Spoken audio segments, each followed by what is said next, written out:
Welcome back, everyone. Today we are stepping into a story that quite literally hurts to walk through. Because sometimes the best way to understand the past is to put yourself in someone else's shoes. Imagine waking up in London in the late 1800s. The air is cold and damp. You can hear the sound of carriage wheels echoing through foggy streets. But before you step outside, you must complete one simple ritual that defines your class, your manners, even your worth. You must put on your shoes. They look elegant, polished, black leather, sharply pointed toes, delicate stitching that gleams faintly in the morning light. They match perfectly with your long dress or neatly pressed suit.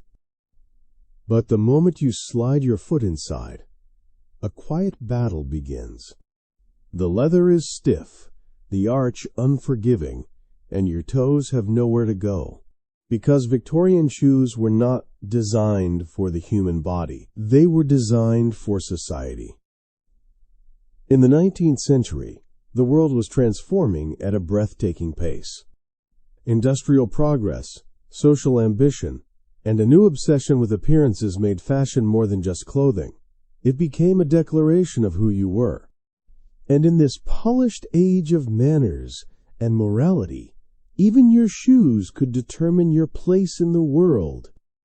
Yet behind the beauty lay a hidden cost. Victorian footwear was crafted not to comfort but to control. For women, shoes meant narrow toes and high, rigid heels that made walking appear delicate, graceful, even fragile. For men, stiff leather boots signaled authority and success, though they bit into the ankles beneath. The message was clear: endure the discomfort. Pain was elegance, endurance was status, and restraint was a virtue. To be refined was to suffer gracefully. Now, imagine stepping outside onto the cobblestone streets. Horses trot past, children run to school, vendors shout about fresh bread, and with every step you feel a sharp pulse of pain shooting from your feet upward. The leather digs into your skin, your toes are cramped together like strangers forced to share a seat, and your heel rubs raw with each stride. Yet you keep walking. You must. To limp is to show weakness. To adjust your shoe in public is to reveal poor manners. So you keep your posture tall, your face composed, and you say nothing. That is what conformity looked like. Not grand speeches or written laws, but tiny, unspoken expectations that shaped every movement of daily life. In Victorian society, how you walked said as much as what you said. Your gait revealed your breeding, your worth, and your place in the invisible hierarchy of the city. Shoes were not simply accessories. They were silent instruments of control, ensuring that everyone walked in step, both literally and socially. The truth behind those elegant boots and button shoes runs deeper than fashion. It was built on the belief that beauty must hurt, and that suffering proved character. The Victorians inherited this idea from centuries of moral strictness. The notion that physical discipline reflected spiritual strength. The body was to be shaped, not understood. Corsets restrained torsos. Shoes restrained movement. Together they molded posture, expression, and even personality. You were taught to stand tall, walk straight, and never complain. If you did, it was not the shoe's fault. It was your weakness. Over time, people learned to hide their pain as part of daily performance. A blister was not an injury, but an inconvenience. Swollen feet were a sign of refinement. Lace and silk concealed the damage beneath. Even in agony, one was expected to appear composed, graceful, proper. It is strange to think that pain became a kind of social badge, the price of elegance, quietly worn beneath layers of respectability. Cobblers and shoemakers only reinforced this illusion. Many refused to design shoes shaped differently for the left and right foot. One symmetrical mold saved time and money, but forced the body to adapt unnaturally. Feet twisted inward, bones deformed, joints stiffened, and yet this was accepted as normal. If everyone suffered, then suffering no longer seemed wrong. It simply became the standard. Comfortable shoes were dismissed as peasant-like. Wide toes were unladylike. A perfect gentleman's boot, etiquette books insisted, should never betray fatigue. Fashion demanded restraint, and the body was expected to obey. To choose comfort was to risk ridicule, even suspicion, because comfort suggested carelessness, a lack of ambition, a touch of rebellion. In that sense, Victorian shoes were more than garments. They were symbols of conformity, beautiful on the surface, rigid underneath, demanding perfection at any cost. Every walk through London became a performance of quiet endurance. The polished exterior of society hid an undercurrent of pain. Behind every poised step lay swollen arches and aching bones, carefully hidden beneath leather and lace. If you look closer, the shoe becomes a mirror of the age itself, refined, structured, disciplined, but deeply uncomfortable beneath the veneer of civility. It is a reminder that elegance in the Victorian world was not about ease or freedom. It was about control. Every step you took reinforced your role, your image, your obedience to the invisible rules that governed behavior and appearance alike. So when we say that Victorian shoes ruined people's feet, it is not just about fashion gone wrong. It is about a culture that prized beauty over well-being and conformity over comfort. It is about a world where pain was proof of virtue and where elegance meant erasing the body's natural needs. Before we move on, think about your own shoes, the ones you are wearing right now. Are they comfortable? Do they truly fit the rhythm of your life? Or do they, in some quiet way, represent the same idea that style matters more than comfort, that appearance must outweigh ease? The story of Victorian shoes is not only about the past, it is about how easily we learn to endure what hurts. Simply because the world tells us it is normal. It is about how pain can become invisible when everyone shares it. And it is about the quiet rebellion that begins the moment someone dares to ask, why must fashion hurt at all? As we continue, we will step deeper into the heart of this history, into the workshops, the factories, and the social circles that made pain fashionable and conformity beautiful. Because behind every shining pair of Victorian shoes, there is a story not just of elegance, but of endurance. The pain did not stop at the edge of the shoe. It became a performance, a daily rehearsal of discipline and restraint. Fashion in the Victorian world was not simply about looking beautiful. It was about proving that you could endure beauty. Every lace tightened, every seam pressed, every shoe squeezed was a silent declaration, I can bear it, and I will not complain. In an era obsessed with morality and reputation, the ability to suffer gracefully became a social currency. The more one could conceal discomfort, the higher they appeared in refinement. This idea extended beyond clothing. It was a moral philosophy stitched into the fabric of the century. Women were praised for patience and composure, men for stoic endurance. Pain was not something to be solved, but something to be managed with elegance. Society admired those who moved through the world untouched by hardship, or at least appeared that way. A lady with aching feet must glide as though walking on air. A gentleman with blistered heels must walk proudly, his boots gleaming like mirrors. Everyone understood the game. To flinch was to fail. To admit suffering was to expose vulnerability. The body had to be mastered, hidden behind a mask of grace. The fashion magazines of the time made this expectation explicit. They described shoes not in terms of comfort, but in terms of virtue. A narrow foot, one article proclaimed, is the mark of delicacy, refinement, and self-command. In that single line, the human body became a moral battlefield. Wide feet were not natural, they were uncontrolled, even vulgar.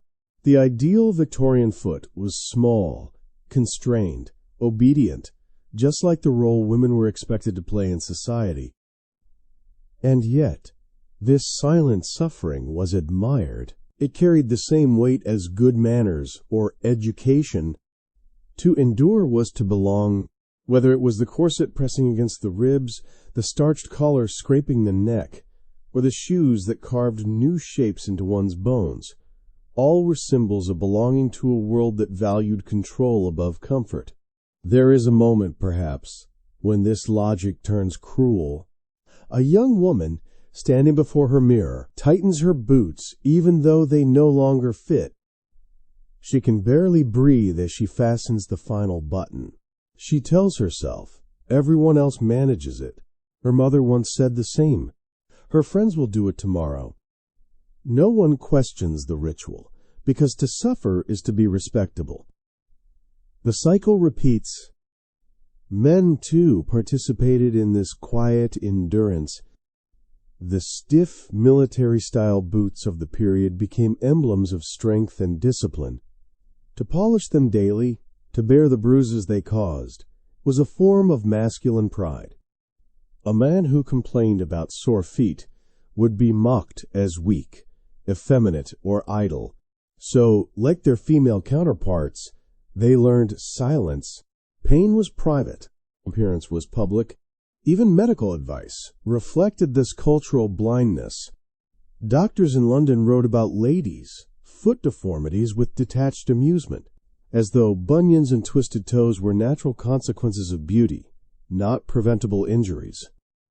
One 1870s physician remarked that tight shoes are to the feet what tight corsets are to the waist, an ornament that refines. No one stopped to ask why refinement required pain in the first place. The cruel irony is that the very discomfort people endured became a mark of superiority. The ability to tolerate suffering was transformed into a badge of character. The more pain you could hide, the more civilized you appeared. In this way, fashion became an invisible test of endurance, one that everyone took, and no one passed unscarred. And underneath it all there was fear of being judged, of standing out, of being seen as common or careless. A comfortable shoe might make you walk differently, move differently, and people noticed everything. Etiquette guides warned against improper steps and ungraceful stances, as if walking too freely could expose something indecent. Every gesture, every movement had to match the ideals of control, so people learned to turn their pain into poise. They developed a kind of elegance that was not effortless at all, but painfully earned. Every blister and bruise was proof that they had succeeded in hiding the struggle. Society applauded the result, not the cost. There is a certain tragedy in realizing that the culture of the time did not just accept pain, it romanticized it. The idea of suffering beautifully was woven into the Victorian imagination. Pain became art. Endurance became morality. And fashion, instead of celebrating life, became a quiet rehearsal for restraint. If we look closely, we can still feel echoes of that mindset today, in high heels that pinch, in dress codes that prioritize appearance over health, in the quiet pride people take in putting up with it. We may not wear corsets and pointed boots anymore, but the belief that beauty must hurt still walks among us. The Victorian world perfected that illusion that grace is born from struggle, that elegance demands sacrifice, but behind the silk and shine, millions of ordinary people were left limping, their pain unseen, their humanity silenced. In the next part, we will descend even deeper into that reality, into the cobblers, workshops, where these instruments of elegance were forged. We will see how industrial progress and mass production did not bring relief, but instead spread the suffering further, turning personal pain into a global pattern of conformity. Industrial progress promised convenience and abundance, but in Victorian England, it also brought a quiet, universal ache that began right at the soles of people's feet. The shoe industry, once ruled by the skill of individual cobblers, was swallowed by the factories of the Industrial Revolution. What had once been handmade, measured, and adjusted to a person's step was now stamped, nailed, and assembled by machines. On paper, it sounded like progress, cheaper prices, faster production, wider availability, but behind the factory doors, efficiency came with a hidden price individuality. The human foot is unique, each curve and angle shaped by movement, bone, and life itself. Yet factories had no time for uniqueness. They built shoes by the thousands, all identical, all symmetrical. Inside these sprawling buildings, workers, often women and children, stitched, hammered, and glued from dawn to dusk. The air was thick with the smell of leather, glue, and dust. Rows of half-finished shoes hung from hooks, swinging like pendulums above tired faces. Most of the workers did not even own a decent pair themselves. They stood for 12 hours a day on hard floors, wearing the same stiff, mass-made boots they produced. Their feet bled, their backs ached, and their wages barely covered rent. For the middle and upper classes, mass production meant that fashionable shoes were suddenly accessible in a way they would never been before. But accessibility did not mean comfort, it meant conformity. Everyone, rich or poor, now wore the same narrow shapes. It was a democratization of pain. The old cobblers who once measured each arch and crafted shoes that bent with the foot became relics of a vanishing craft. Many resisted the change, insisting that machine-made shoes would deform the human body. They were right, but their warnings were drowned out by the language of progress. Uniformity, industrialists claimed, is the price of civilization. The factories did not just change how shoes were made, they changed how people thought about them. Shoes became less a reflection of the individual and more a reflection of the system. Every pair that left the factory looked perfect, polished, symmetrical, and yet the moment they met a real foot, the illusion broke. The rigid form pressed against living flesh, demanding obedience. This mechanical precision created new hierarchies of suffering. The wealthy could afford softer leathers or imported designs, while the poor received the roughest versions, heavy, unyielding boots meant to last, not to comfort. Children in factories wore hand-me-downs from adults, stuffing paper into the toes to make them fit. Some developed infections from blisters that never healed. Others limped permanently by adolescence. The irony is cruel. Shoes were supposed to liberate people, allowing them to move farther and faster, but industrial shoes chained them differently to standardization, to expectation, to invisible pain. Think of the image of a Victorian street at noon. Businessmen in suits, women in long skirts, children running errands, factory girls rushing home. Beneath that image of motion lies a world of friction, sore heels, swollen joints, toenails bruised by tight leather. Everyone walks, but no one walks freely. Even the advertisements of the time betrayed the hypocrisy. Posters boasted of modern comfort, refined fit, and scientific shaping, yet these were marketing illusions, not medical truths. The scientific design referred to efficiency for production, not anatomy. Comfort was a word used to sell suffering in a more palatable way. Behind those glowing claims, another truth unfolded. Industrial capitalism did not just mass-produce shoes, it mass-produced the mindset that pain was acceptable if it served productivity or fashion. The same logic that fueled the factories also shaped the culture of the feet that wore their products. The worker with bleeding soles kept standing. A gentleman with blisters attended every dinner. A lady with swollen ankles kept dancing. Because in an age of rapid change, showing weakness was more frightening than the pain itself. And yet, there were quiet rebellions. Some reformers, doctors, educators, and even a few forward-thinking shoemakers began to question the consequences. They published pamphlets arguing for anatomical design, urging society to value health over appearance. They warned of long-term damage, bunions, joint deformities, collapsed arches. Their voices were small but persistent, echoing in the medical journals of the time. Still, progress moved faster than compassion.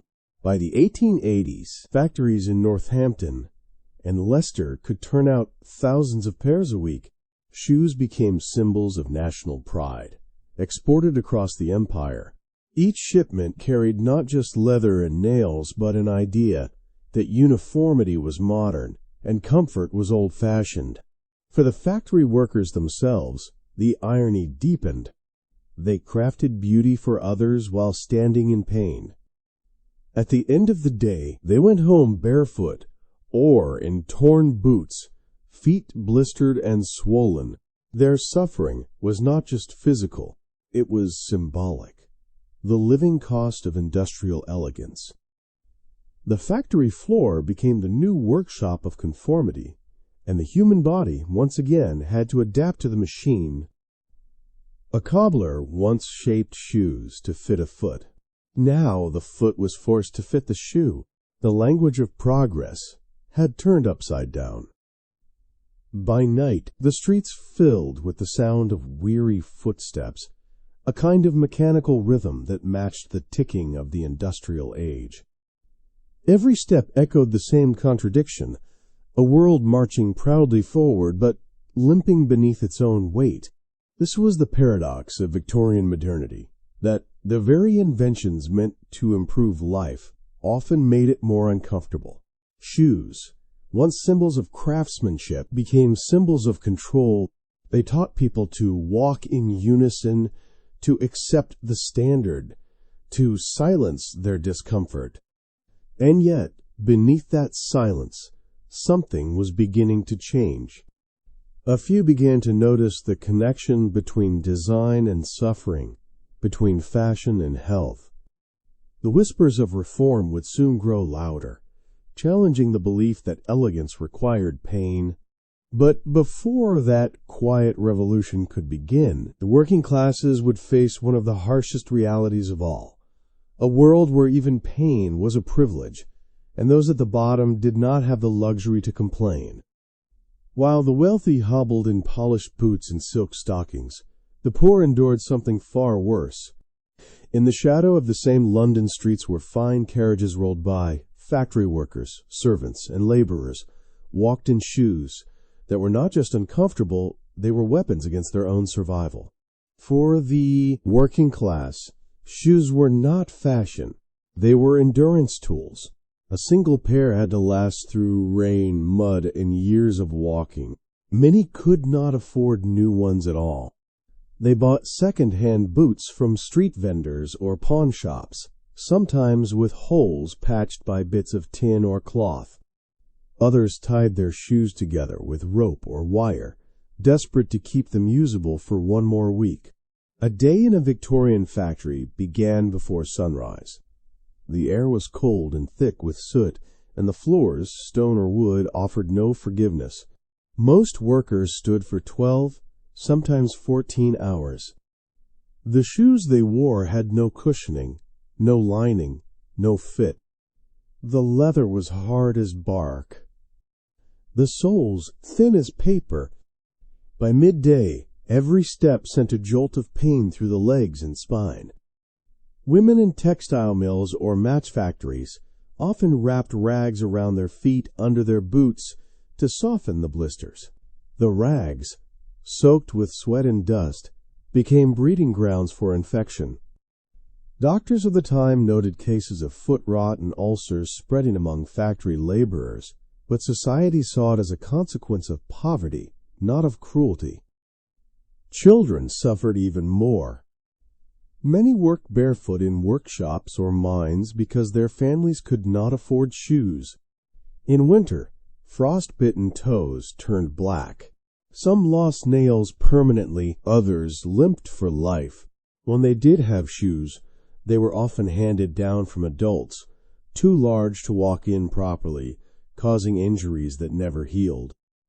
A journalist visiting the East End in the 1880s described seeing children with feet bandaged in paper or sackcloth, their soles worn thin as parchment. Meanwhile, the wealthy would discard their barely used boots for new designs every season. Ironically, those same discarded shoes often made their way back into the hands of the poor, resold at street markets in tattered condition. It was a quiet cycle of suffering the poor, literally walking in the cast-offs of the rich. In working-class districts, shoemakers were not artisans of luxury. They were repairers of survival. They stitched until their fingers bled, patching the same pair of boots again and again for customers who could never pay in full. Some were paid in bread, some in coal, some in promises. For women servants, the situation carried an added layer of humiliation. A lady's maid or housekeeper was expected to maintain a neat, modest appearance, even when her shoes were falling apart. Many polished the same cracked leather every morning, hoping no one would notice the holes in the soles. Some wore slippers indoors to hide the sound of their worn heels clicking on marble floors, because a servant was expected to move. Silently, the psychological toll was immense. The poor were reminded of their position with every step they took. Their shoes, stiff and broken, literally shaped the way they walked, small, cautious steps to avoid pain, to avoid drawing attention. Fashion had turned suffering into a virtue for the upper class. For the working class, it was a punishment they could never escape. When reformers and early social photographers began documenting the lives of London's poor in the late 19th century, the condition of people's feet became a symbol of inequality. Images showed barefoot children in the snow, cobblers asleep at their benches, women carrying shoes tied together around their necks because they could not risk wearing them out. These were not just images of poverty. They were portraits of endurance, of bodies forced to conform to a world built without compassion. The cruelty of the time lay not only in the physical suffering, but in the moral judgment attached to it. Society viewed worn shoes as a sign of laziness or failure, not of systemic injustice. A man limping to work was seen as clumsy, not exhausted. A child without shoes was undisciplined, not destitute. Pain was never a reason for empathy. It was a reason for shame. And yet, within that daily struggle, small moments of humanity persisted. Neighbors shared old boots. Mothers sewed cloth soles for their children, and cobblers quietly gave discounts to those who had nothing. Pain forged community. Suffering became a kind of shared language among the poor one that the wealthy could neither see nor understand. When the workday finally ended and the factories fell silent, the workers' boots told their stories better than words ever could. Cracked leather, uneven soles, bent nails, each mark a record of survival. They would take those boots off at night, set them beside the bed, and pray they would last one more day. It is almost poetic to think that something as ordinary as a shoe could divide an entire society, that leather and laces could represent privilege on one street and despair on the next. In the same city, one woman's polished boots announced refinement, while another's bleeding feet whispered endurance. Victorian society may have claimed progress, but for millions of people walking its streets, that progress never reached their souls. Industrialization had promised mobility, yet it chained them to endless labor, pain, and silence. And through it all, no one asked the simplest question, why must shoes hurt at all? But soon, that question would begin to echo louder in medical journals, in reform speeches, and in the hearts of people who had suffered long enough. A quiet rebellion was beginning to form, one that did not start with politics or protest, but with something as humble as a single, comfortable step. Change in Victorian society rarely came as a roar. It began as a whisper. In the world of fashion and footwear, rebellion did not start in grand speeches or public protests. It began quietly, in back rooms, in small shops, and in the private discomfort of those who finally dared to say, "This should not hurt." By the late 1800s, the cracks in the culture of suffering were beginning to show. Doctors, shoemakers, and reform-minded writers started questioning why pain was being romanticized. For the first time, people began to link chronic foot injuries to the social ideals of fashion. Medical journals described women unable to walk without crutches by middle age, and soldiers discharged from service due to permanent deformities caused by improper boots. These were not isolated cases. They were evidence of a society that had normalized harm in the name of elegance. In London, a few progressive shoemakers began to experiment with designs that followed the natural shape of the foot. They created wider toe boxes, softer soles, and, in a radical move, shoes with distinct left and right molds.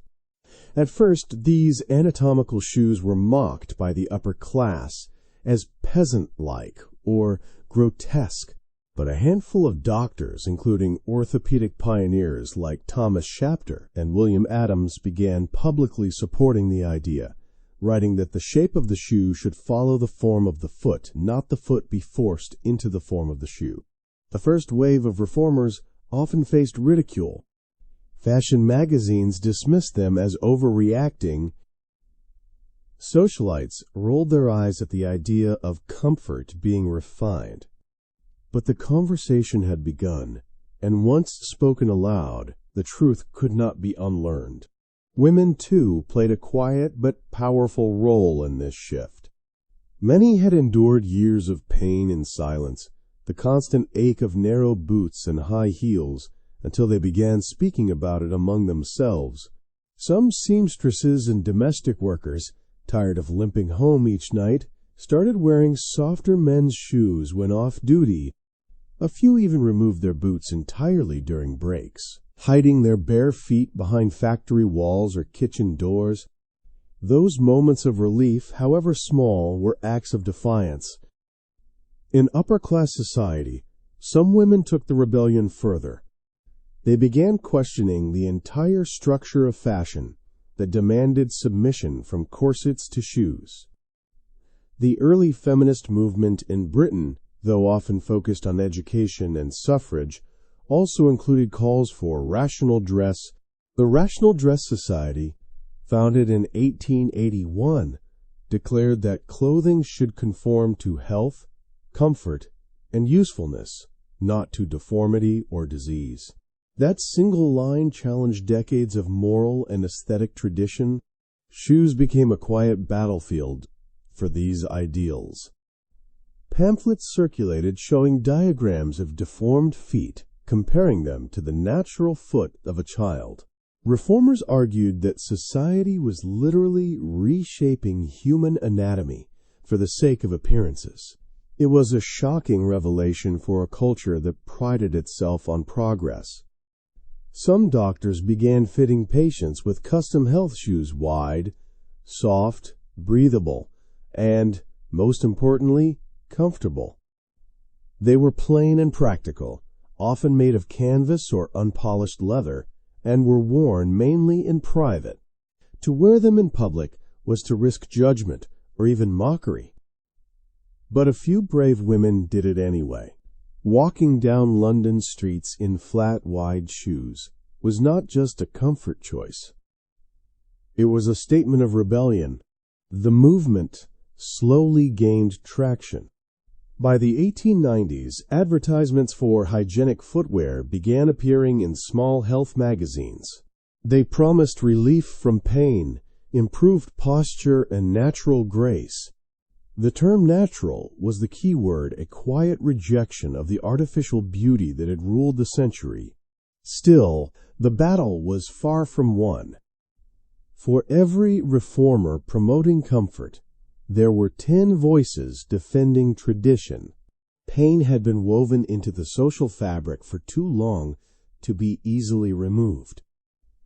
Endurance, said one editorial, is the measure of refinement.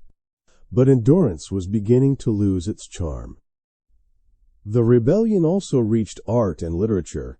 Novelists and illustrators began portraying the hidden cost of fashion. In satirical magazines like Punch, cartoons showed women fainting or tripping over absurdly tight shoes, exposing the hypocrisy of elegance. Behind the humor was a deep critique that beauty, as defined by society, was both ridiculous and cruel.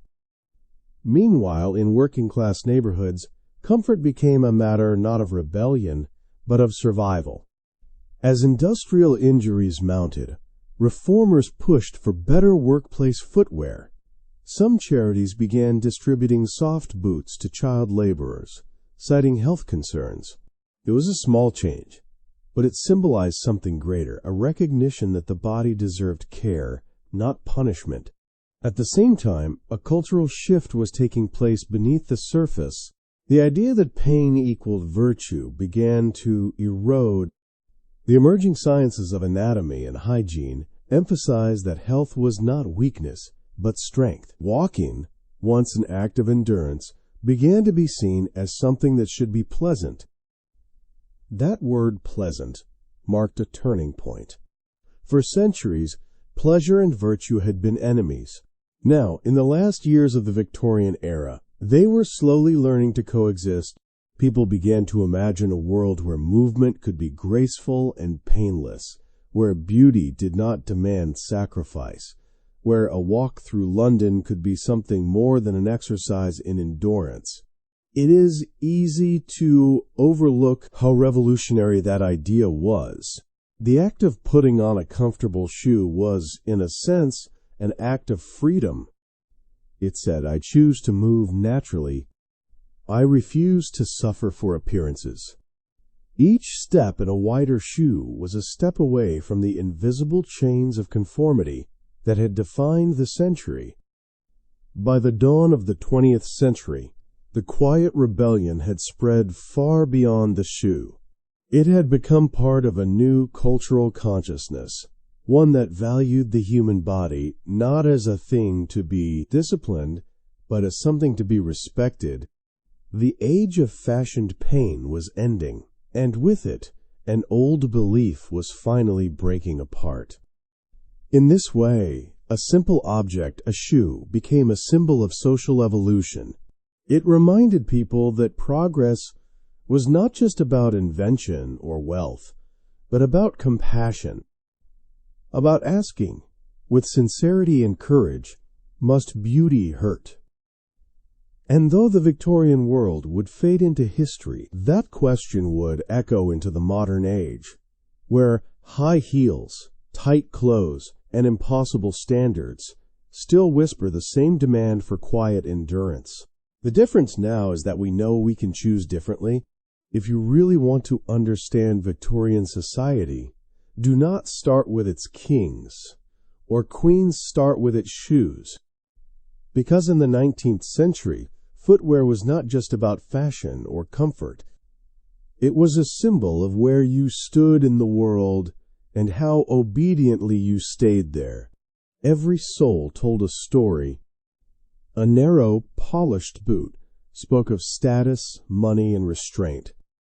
A rough, cracked work boot whispered of labor, exhaustion, and silence.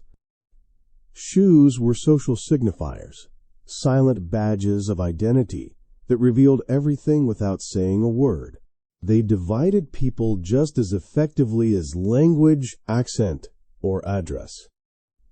In an age obsessed with order and hierarchy, shoes became one of the most subtle tools of control. For the wealthy, they were emblems of refinement. For the poor, they were reminders of confinement. Fashion dictated not only what people wore, but how they moved, how they stood, and even how they felt about themselves. Victorian culture believed that the body should always reflect morality. To be well dressed was to be virtuous. To appear disheveled was to be morally suspect. Shoes played a key role in this moral theater. A woman's perfectly buttoned boots suggested discipline and modesty. A man's well-polished pair implied respectability and hard work. In truth, they were often prisons of leather, but to society's eye, they were proof of virtue. For women, the control went deeper. Shoes were designed to limit freedom of movement. Narrow, high-heeled, and stiff, they shortened the stride, forcing smaller, slower steps that appeared ladylike. A woman who moved too freely risked being seen as improper or rebellious. Fashion literally shaped behavior. A restricted gait symbolized obedience, modesty, and elegance, all traits demanded by a patriarchal world. In this sense, the shoe was not just clothing. It was a mechanism of control. It turned grace into discipline, and discipline into submission. To walk in pain was to embody the values of your gender and class, to prove you could endure quietly, without complaint. Men's shoes, while less physically restrictive, carried their own burden of symbolism. They had to be firm, structured, and impeccably shined the image of composure and self-mastery. A man's worth was reflected in how confidently his boots struck the ground. Even among men, hierarchy was visible in the feet. A factory worker's boots covered in soot, a banker's shoes gleaming beneath his desk. Both walked on the same streets, yet lived in different worlds. The irony was cruel. Those who stood all day wore the worst shoes, while those who hardly walked had the finest. Comfort belonged to those who did not need it. The church, too, reinforced these ideas. Sermons often linked outward appearance to inner morality. A well-kept household and clean shoes were signs of godliness. In some parishes, the poor were shamed for showing up barefoot, as if poverty itself were a moral failure. Footwear became a symbol not just of status, but of spiritual worth. Even the laws reflected this unspoken hierarchy.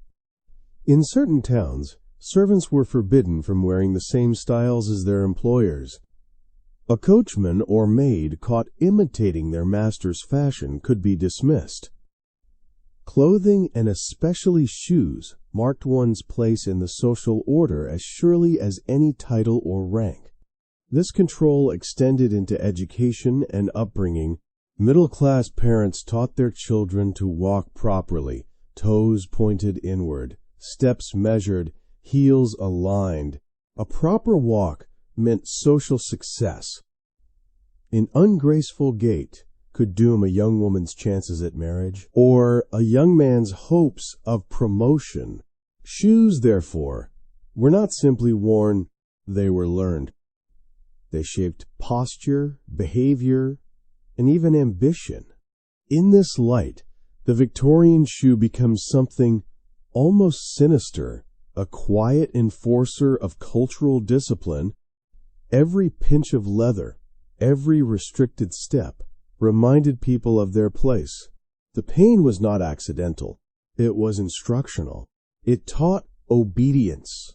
But the cruel genius of it all was that people embraced it willingly. They believed in the system that hurt them. To wear comfortable shoes was to risk ridicule. To wear painful ones was to earn admiration. Society did not need to punish the body when it could persuade the body to punish itself. Women's magazines praised the elegance of delicate feet. Men's etiquette guides warned against loose, slovenly footwear. Every article, every drawing, every store window reinforced the same message. Pain was discipline, discipline was beauty, and beauty was moral order. And yet, beneath the surface, these very symbols of control revealed their weakness. Every time a woman loosened her laces at night, every time a man sighed in relief after removing his boots, a small truth emerged. The system was not natural. The body never truly submitted. It endured. It adapted. But it never forgot what comfort felt like. That resistance was quiet, but persistent. It lived in the sigh of relief when shoes came off, in the bare footprints left in garden soil, in the whispered conversations between servants who dared to walk barefoot after dark. The body, even when disciplined, remembered freedom. The class system tried to divide people, but pain united them. Across all levels of society, everyone, rich or poor, male or female, shared the same nightly ritual, taking off their shoes and feeling, if only for a moment, what it meant to be human again. Perhaps that is why reformers saw the shoe as a symbol worth fighting over. It was not just about health or comfort. It was about dignity. It was about reclaiming the body from the weight of tradition and expectation. By the late Victorian era, that realization had begun to take root. People started to see the irony of a civilization that invented railways and telegraphs, yet could not design a shoe that did not cause pain. The question spread from workshops to drawing rooms, from women's clubs to medical schools. If we can transform the world, why can't we transform the way we walk in it? That question marked the beginning of a deeper awakening, one that connected comfort with equality and movement with freedom. The idea that shoes could liberate rather than control would soon change not only how people dressed, but how they saw themselves in society. By the final decades of the Victorian era, something remarkable began to stir beneath the surface of all that polished elegance and rigid decorum. People were starting to wake up, not all at once, and not loudly, but gradually, step by step. The realization was simple yet revolutionary. The way we walk shapes the way we live. After generations of obedience to fashion's tyranny, individuals began to rediscover what it felt like to move freely. The first sign of liberation was not political or social, it was physical. It began in the smallest gesture, loosening a shoelace, removing a heel, or choosing a wider pair despite the disapproving glances of others. Doctors, artists, and reformers played a quiet role in this awakening. Medical professionals, observing decades of deformities, began publishing pamphlets showing the damage caused by fashionable shoes, dislocated toes, collapsed arches, and chronic joint pain. These reports were not just medical, they were moral awakenings. They exposed the hidden cost of refinement and forced people to question whether beauty truly required pain. Some writers even romanticized bare feet as symbols of innocence and authenticity. Poets and painters began to depict peasants and children walking barefoot in meadows, images that contrasted sharply with the restrained, corseted figures of high society. The idea that natural movement could be beautiful began to challenge centuries of repression. By the 1890s, health walks had become a social trend among the educated class. People were encouraged to spend time outdoors, to breathe fresh air, to move naturally. Footwear reformers seized the moment, promoting shoes that followed the contours of the human foot instead of forcing the foot into submission. Wide toes, flexible soles, and breathable materials were no longer marks of poverty. They were signs of intelligence, progress, and care for one's well-being. For women, this change carried a deeper meaning. To walk freely was to exist freely. Comfortable shoes became quiet symbols of independence. Some suffragists, rejecting the fashion that had long restricted them, began to appear in practical boots during marches and meetings. Each stride became an act of defiance, a way of saying, "I will move as I please." Even in literature, the theme of walking gained new significance. Characters who wandered the countryside, unbound by formality, symbolized self-discovery and freedom. The act of walking, once an exercise in social performance, was slowly being reclaimed as an expression of individuality. At the same time, manufacturers sensed the cultural shift. New companies began advertising footwear not as an emblem of class, but as a tool for health. The language changed. Anatomical, flexible, supportive. It was the birth of the modern concept of comfort, something that would later define the 20th century. But this liberation was not just about shoes. It was about identity. For the first time, people realized that they did not have to shape themselves to fit society. They could shape society to fit them. The body, once a silent servant to custom, was reclaiming its right to feel. Imagine a woman standing by her window in 1898. She looks down at two pairs of shoes, one narrow and elegant, the other plain but soft. For a moment she hesitates. The old world whispers, "Choose beauty." But something in her, something tired of silence, whispers back, "Choose peace." She takes the softer pair, slips them on, then walks outside. Her stride is different, longer, freer, lighter. The world has not changed, but she has. Every small act of comfort was a rebellion against centuries of conditioning. Walking without pain became a metaphor for thinking without fear. Each person who chose comfort over convention was, in their own quiet way, reshaping the culture around them. Men, too, began to question their own burdens. The rigid, high-shined boots that once symbolized dignity were now viewed by some as relics of a repressive past. Gentlemen on the continent adopted softer shoes for travel and leisure, calling them rational walking boots. The ability to move comfortably through the world became a sign of confidence, not weakness. This transformation also carried an emotional dimension. When people stopped treating pain as a virtue, they began to view kindness toward themselves and others as strength. The body was no longer an enemy to be conquered, but a companion to be cared for. That shift in thinking rippled outward, influencing fashion, health, and even psychology in the early 20th century.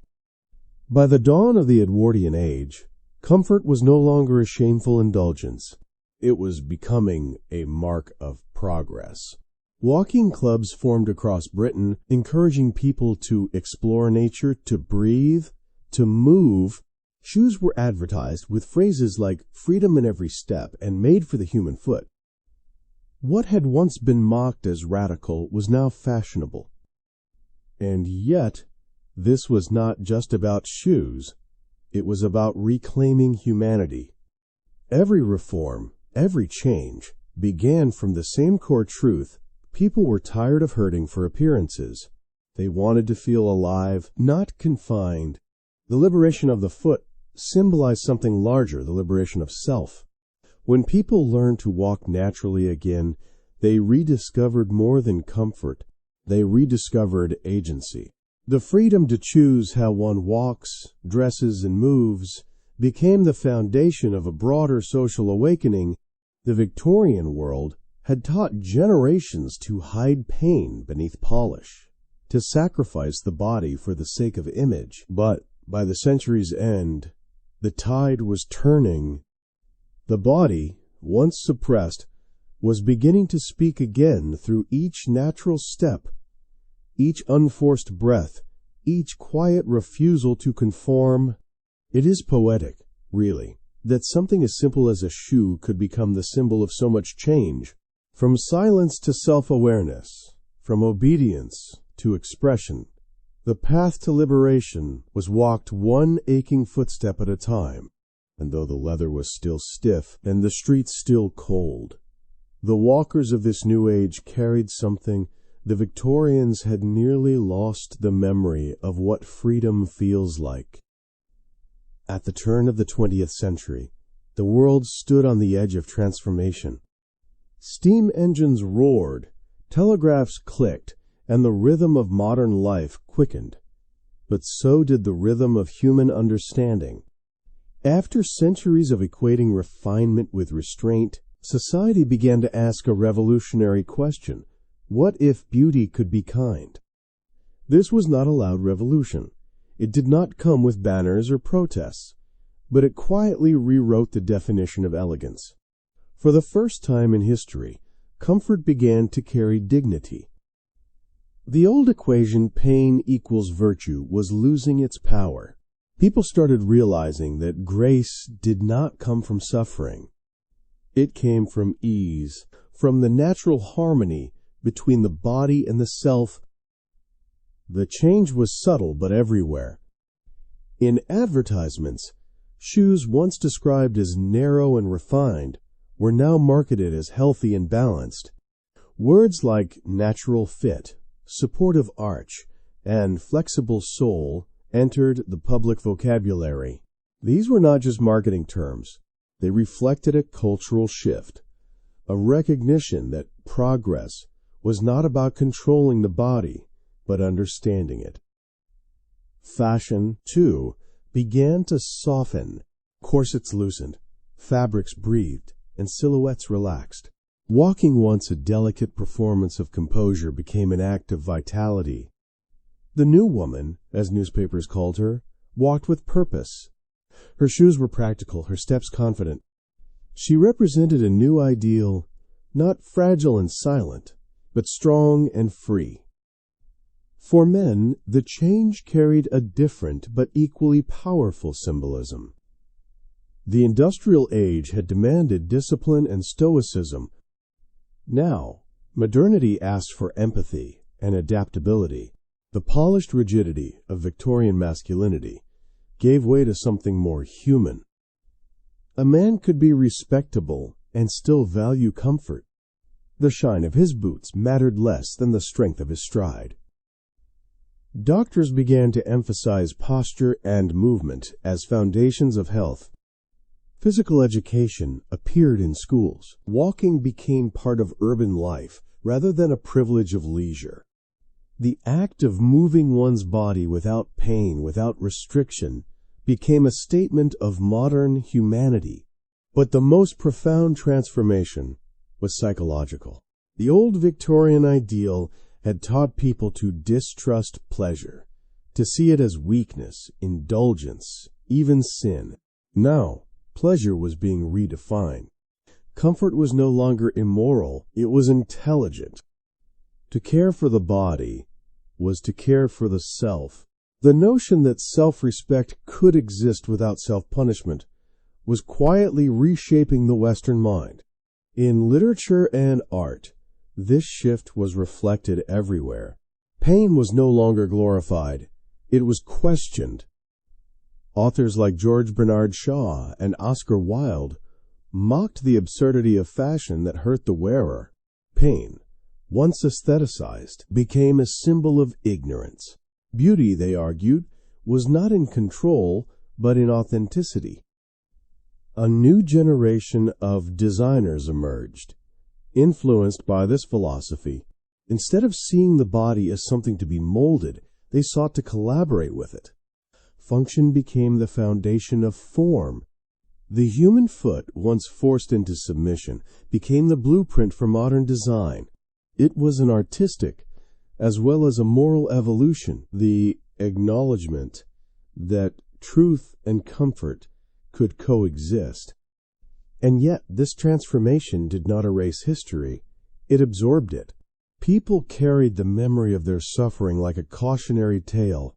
The twisted toes and scarred heels of the past were reminders of what happens when society values appearances more than empathy. This awareness created a new kind of wisdom, the understanding that beauty without compassion is simply cruelty disguised.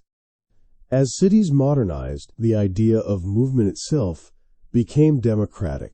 Public parks, walking trails, and paved sidewalks invited everyone, not just the privileged, to move freely. The ability to walk comfortably was no longer a sign of class. It was a basic right of being human. The shoe, that small piece of civilization, became a symbol of equality. The cultural vocabulary of success changed too. In the Victorian age, success was measured by control of posture, voice, behavior, even emotion. Now success began to mean freedom, the ability to move, to choose, to live without constraint. A person who walked comfortably through the world embodied not idleness but confidence. Comfort became the new refinement. This shift did not happen overnight. The ghosts of the past lingered, the silent pride in endurance, the admiration for effortless pain. But the foundation had changed. The next generation grew up believing that beauty and health could live side by side, that kindness, even toward one's own body, was not weakness but wisdom. The early 20th century saw this philosophy spread across continents. Shoe companies in England, Germany, and America began investing in anatomical research. They studied how people walked, how weight shifted, how arches supported the spine. Science entered the conversation that fashion had long dominated. For the first time, the human body was not the problem. It was the inspiration. Behind every innovation was a quiet act of redemption. Each soft sole and ergonomic curve was an apology to the feet that had suffered for centuries. And with every comfortable step, people reclaimed something essential, the right to feel good in their own skin. By the 1910s, the change was visible on the streets. The sharp clicks of pain had softened into the steady rhythm of ease. The world was walking differently, slower, lighter, freer. Shoes no longer dictated identity. They served it. And this change did not just alter fashion. It reshaped the human relationship with progress itself. Comfort and compassion, once dismissed as sentimental, became the cornerstones of a more humane civilization. The measure of advancement was no longer how much pain people could endure, but how much unnecessary pain they could remove. It is easy to take this shift for granted today. We slip into sneakers, sandals, and soft-soled shoes without thinking about the centuries of suffering that came before. But every step we take without pain is a legacy of those who questioned the old world, those who dared to say that elegance should not hurt and that humanity must always come before vanity. The cultural redefinition of beauty and success began with something simple: compassion, first for the foot, then for the body, and eventually for the self. And in that compassion, humanity took its first comfortable step into the modern age. For centuries, pain had been a badge of honor, a quiet signal of refinement, of self-control, of belonging to the world of manners and civility. But as the 20th century dawned, that unspoken rule began to collapse. The very thing that once defined class, the ability to suffer beautifully, was starting to look absurd. The Industrial Revolution, which had first created mass suffering, now began to democratize comfort. Machines that once stamped out identical, rigid shoes were retooled to produce softer, better-fitted footwear for everyone. What had been a luxury for the few became a possibility for the many. Comfort once mocked as vulgar was becoming fashionable. The old social language written in leather and laces began to fade. You could no longer judge a person's worth by the shape of their shoes or the smoothness of their gait. Working people, clerks, teachers, and even factory laborers began wearing styles that had once been reserved for the upper class, not to imitate elegance, but to experience relief. The cultural meaning of shoes was changing. They were no longer instruments of separation. They were symbols of shared humanity. The same basic designs appeared across all levels of society: strong soles, flexible material, rounded toes. What mattered was not how painful they looked, but how freely they allowed one to move. This shift did not happen in a vacuum. It reflected a broader transformation in how people understood dignity. For much of history, suffering had been tied to virtue. The poor were expected to accept pain humbly. The rich were expected to endure it gracefully. But when comfort became accessible, that moral hierarchy collapsed.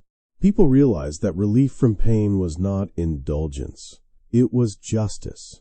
Newspaper columns and medical journals began to discuss the right to health, a radical phrase at the time. Workers' movements demanded not only fair wages and safe conditions, but also proper footwear. Factory owners who once ignored complaints about sore feet now faced pressure to supply health-approved boots. In schools, children were finally fitted with shoes suited to their growing feet. Comfort was no longer a privilege.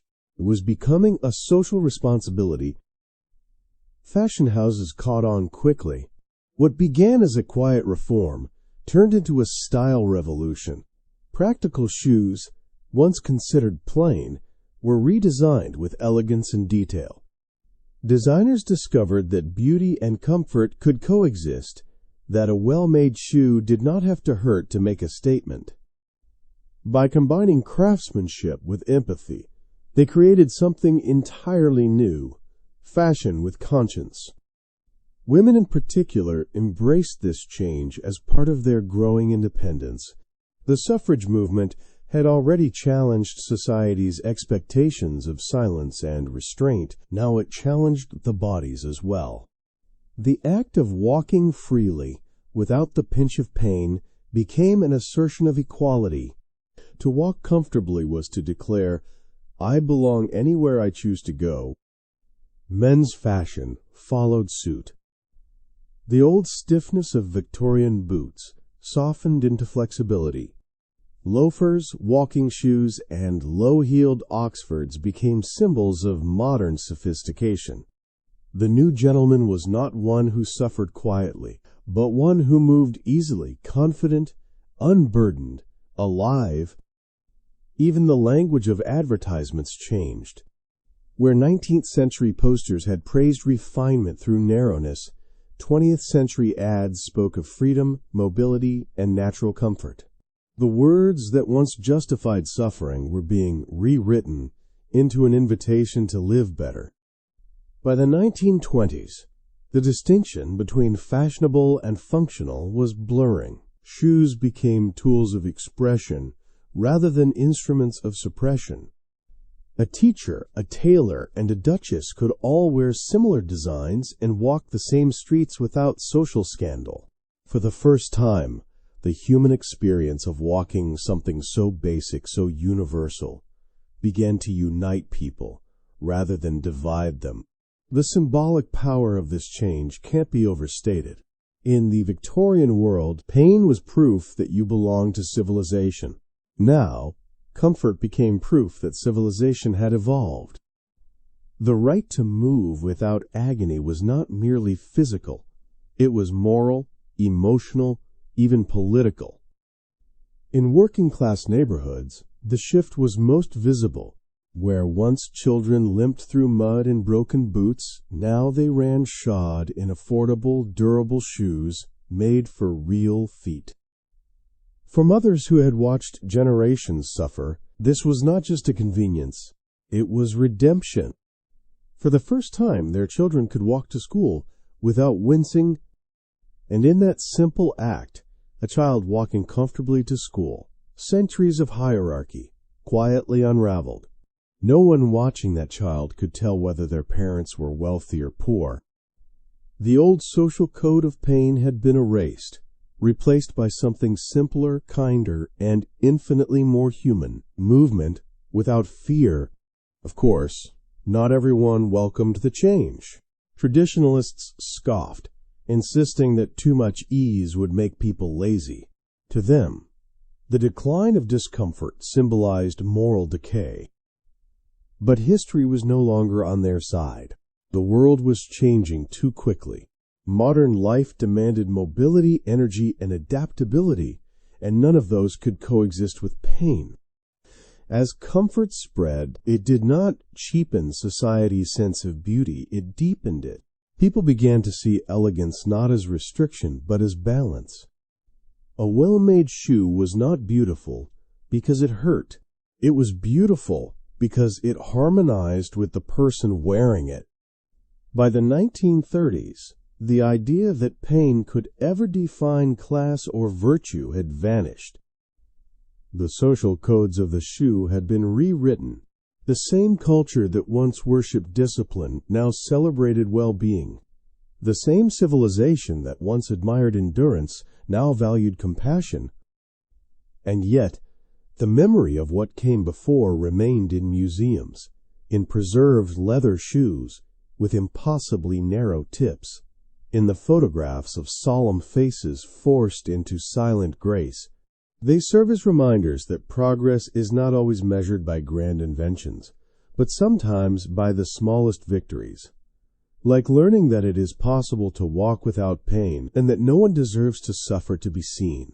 In the end, the fading of pain as a class marker was not just about fashion.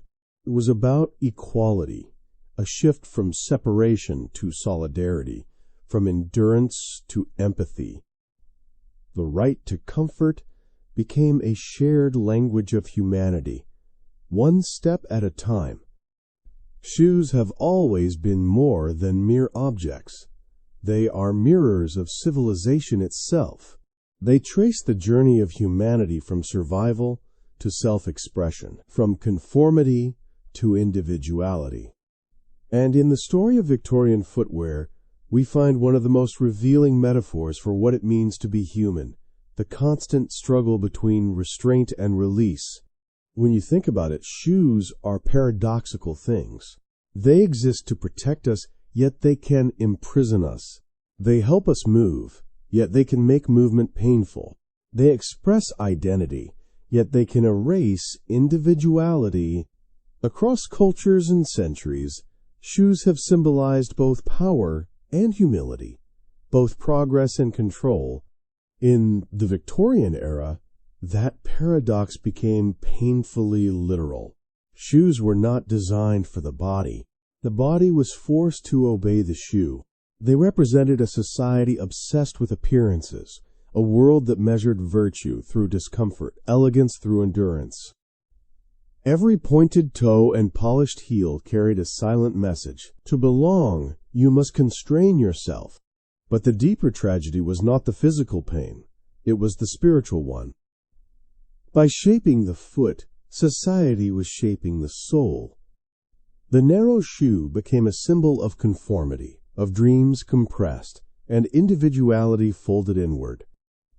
It was a quiet lesson learned. With every aching step, do not walk your own way. Walk the way you are told. And yet, within that same symbol, lay the seeds of rebellion. For when people began to question their shoes, they began to question everything else. The moment someone asked, "Why must it hurt to be beautiful?" they were also asking, "Why must it hurt to belong?" The Victorian shoe thus became a metaphor for awakening, the first realization that freedom begins with the body. The act of removing one's shoes at the end of the day, that sigh of relief, that small return to the self, was almost sacred. It was the moment when the mask fell away, when pretense dissolved, and the body finally spoke again. In that intimate gesture lay a quiet truth. No matter how rigid society becomes, the body remembers what freedom feels like. This metaphor has never left us. In every age, new shoes have replaced old ones, new expectations, new forms of conformity. But the question remains the same.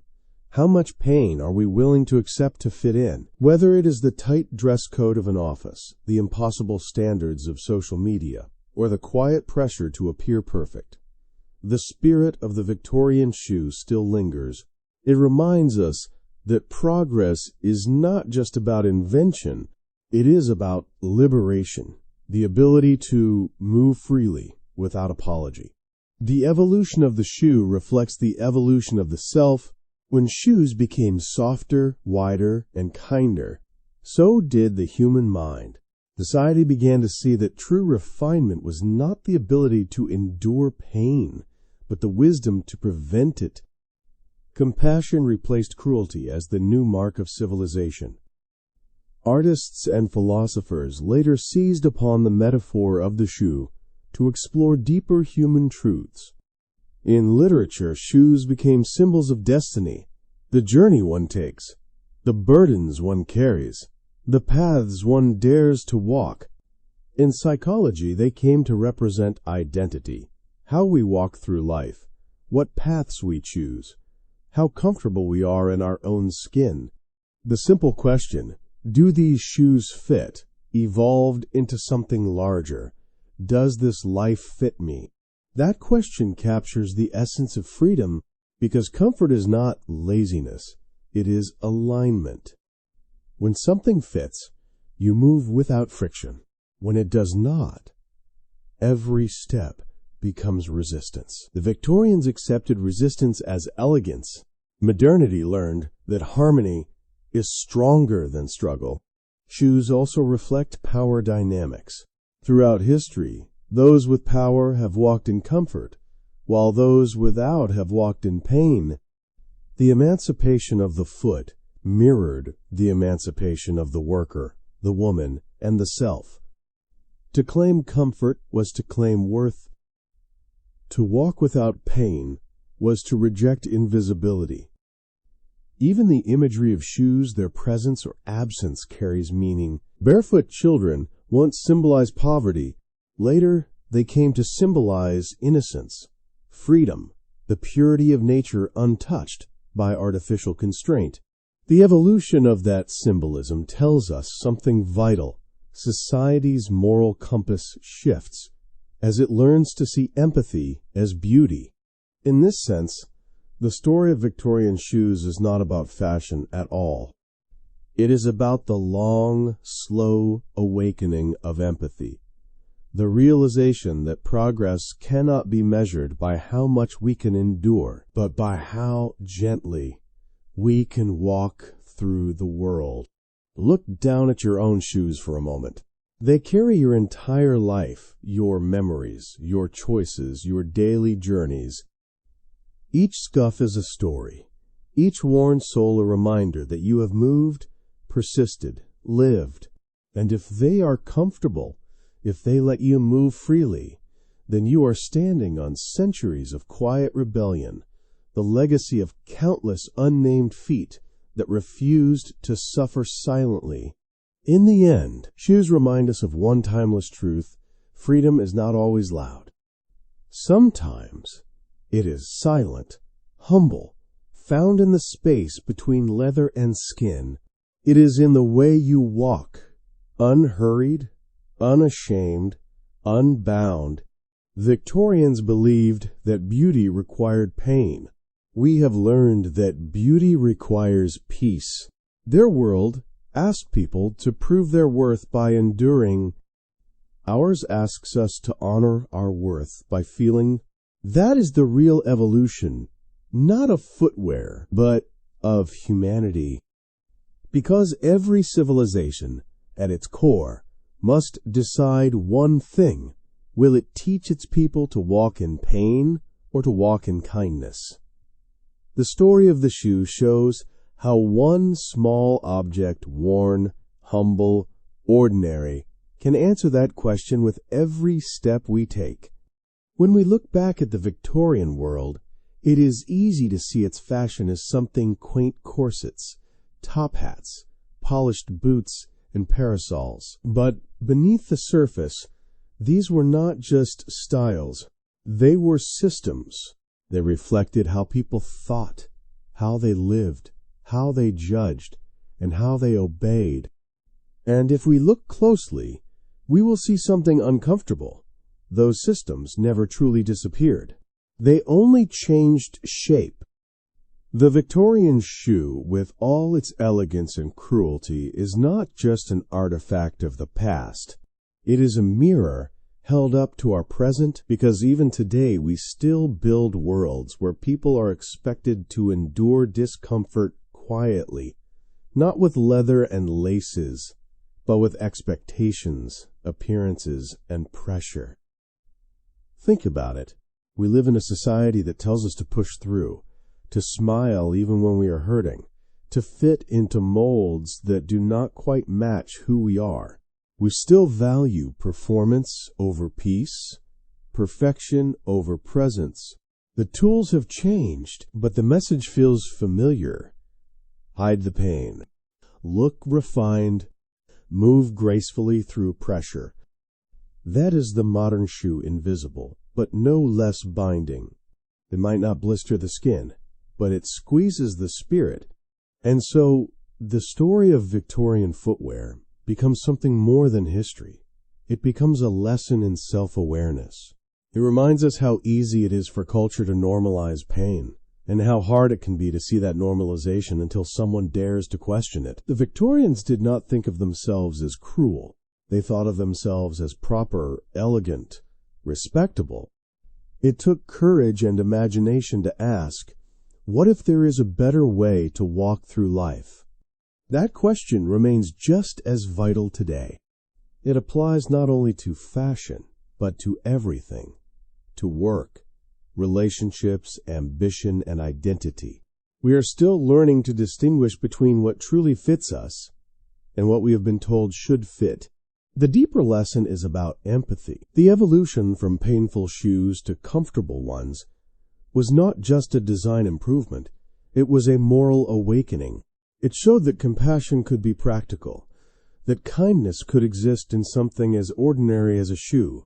When people realized that beauty did not need to hurt, they did not just redesign fashion, they redesigned values. And maybe that is what progress really is, the gradual replacement of unnecessary pain with understanding. In every era, humanity repeats this cycle. We build systems that seem normal until one day someone points out that they hurt. Then we evolve, not just technologically, but emotionally. Shoes were once symbols of social control. Now they symbolize freedom. Corsets once signified discipline. Now we value breath. And each time we learn this lesson, we move a little closer to grace, not the artificial grace of posture and poise, but the natural grace of comfort and authenticity. But we should not forget how fragile that progress is, because the same forces that once made pain fashionable can always return, disguised in new forms, fast fashion that sacrifices laborers, beauty ideals that demand self-denial, lifestyles that glorify exhaustion. Each one is a modern echo of the Victorian shoe, something that looks impressive from the outside but quietly damages the person within. To reflect on the past is to guard against repetition. The Victorians believed they were at the peak of civilization, yet they built a world that literally deformed its own people in pursuit of beauty. The danger of pride lies in thinking we are beyond such blindness. So perhaps the real legacy of that era is not the shoe itself, but the awakening. It inspired the idea that we must always question what we accept as normal, because progress does not begin with invention. It begins with discomfort the moment someone realizes this should not hurt. Imagine walking through life barefoot for a moment, feeling the ground, the texture, the balance of your body. There is vulnerability in that image, but also honesty. Without the armor of fashion, we return to something real: connection, sensitivity, truth. The more we understand how we have hidden pain behind appearances, the closer we come to genuine freedom. Every generation needs that awakening. Every era must face its own version of the Victorian shoe, that one elegant lie we all agree to live with, until someone finally says, enough.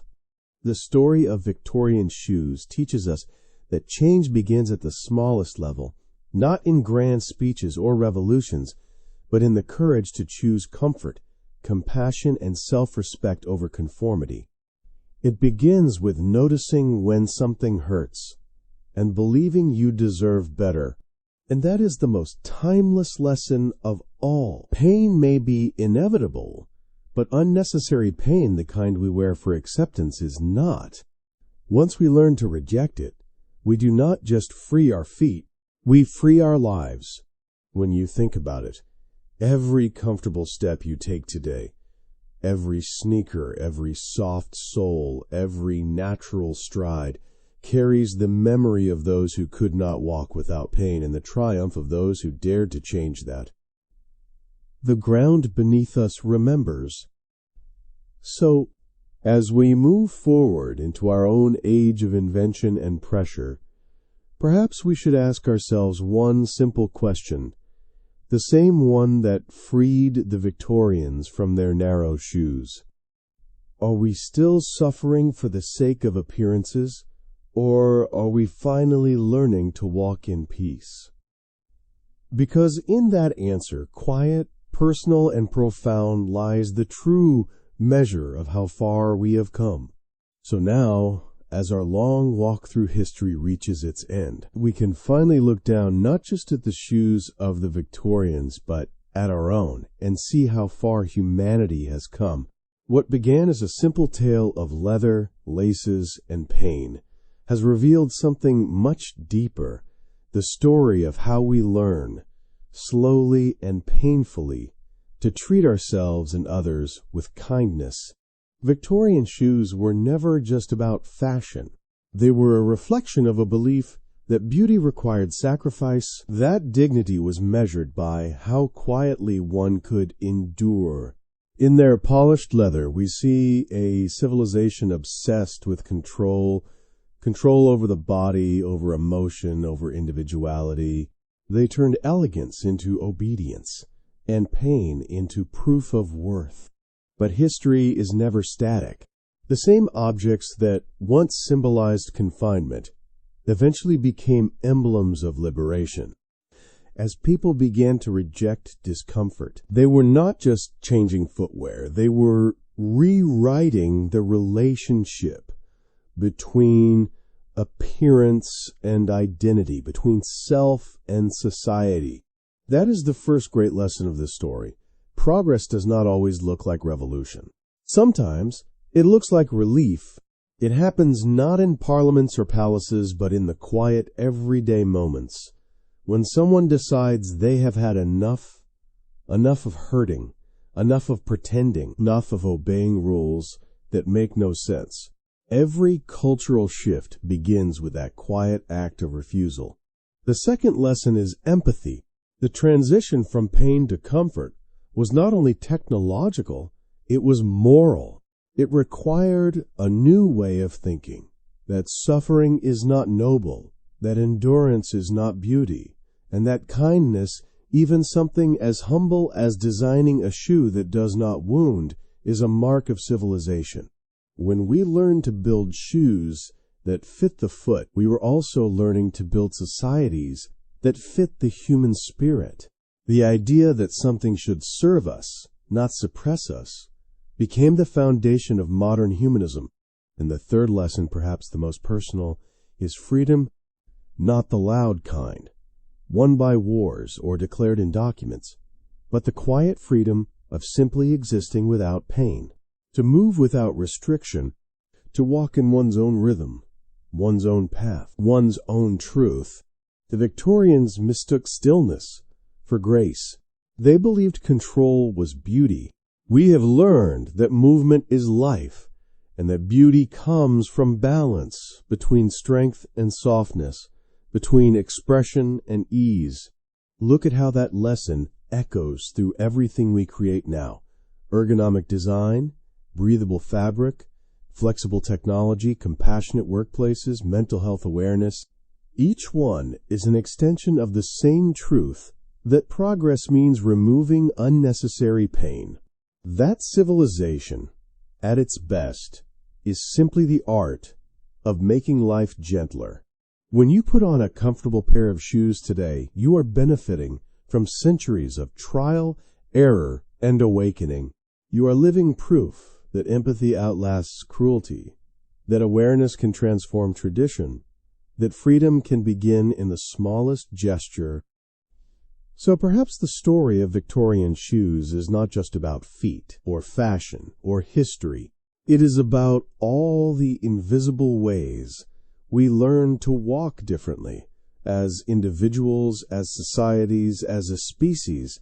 It reminds us that evolution is not only about invention, but about intention, about choosing to make the world softer, kinder, more humane. Every generation faces its own version of the Victorian shoe, some pressure to conform, some ideal that asks us to hurt for acceptance, and every generation must learn again that comfort is not complacency. It is courage. To walk comfortably in one's own truth is the quietest, most powerful rebellion of all. Because progress is not about walking faster, it is about walking freer. And that is the true ending of this story, a journey from suffering to awareness, from conformity to compassion, from polished pain to quiet peace. We began with a world where beauty was a cage. We end with one where beauty can finally breathe. So, the next time you lace up your shoes, whether they are worn, polished, or brand new, take a moment to appreciate what they represent.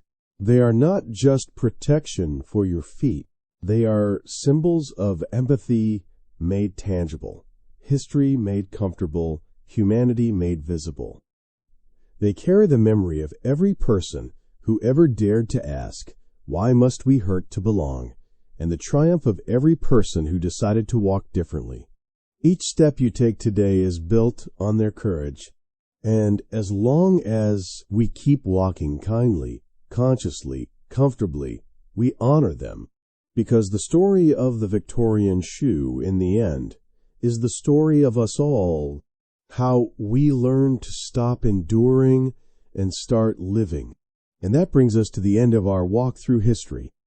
From the cobblestone streets of Victorian London to the quiet comfort of our modern shoes, we have seen how something as ordinary as footwear can tell an extraordinary story, one about pride, pain, endurance, and finally, empathy. If there is one thing to take away from this journey, it is that progress is not measured by how perfect we look, but by how peacefully we live. Every generation inherits some form of discomfort, a tradition, an expectation, a narrow shoe that does not quite fit. And every generation has the chance to loosen the laces a little, to make life softer for those who come next.